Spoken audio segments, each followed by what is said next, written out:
Biratangaje bimaze imisi biriko bibera kw'isoko ya Kinama kandi n'ubibandanya, aho umuntu wese akorera muri iyo soko bariko barihishwa amahera kuva ku 200 kuduga ku kibanza kimwe kimwe.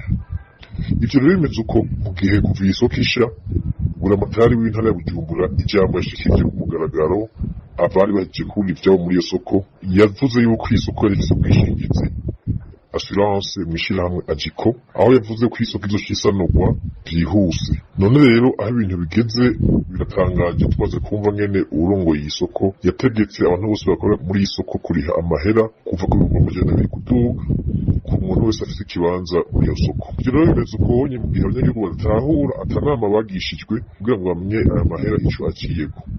None iyi soko yari ifise ubwishingizi vy'ukuri kandi vyavuzwe ku mugaragaro, aya mahera ariko ahisha abanyagihugu aciye kuki canke afise isiguro yihe? Bakeneye ko abarongoye abatwara barongoye ino soko uhereye ku mukuru w'igihugu batohoze tumenye igituma abanyagihugu bariko bakora amahera agasakisaki atanama bagirishijwe. Abanyagihugu bagire kuba babuze ivyabo vyatikiriye muri iyi soko, baca baja mu magume yo kuba bicaye muhira batagira ikivo ca ruguru.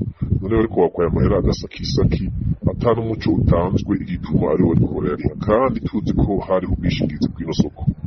None rero turasavye ko ibintu vyohagarikwa ubuvuba bwango, uwurongoye isoko agatanga umuco kandi akabibazwa, ndetse n'abamaze kuriha aya mahera bose bakayasubizwa, gutonye umuco ukaba ubonetse.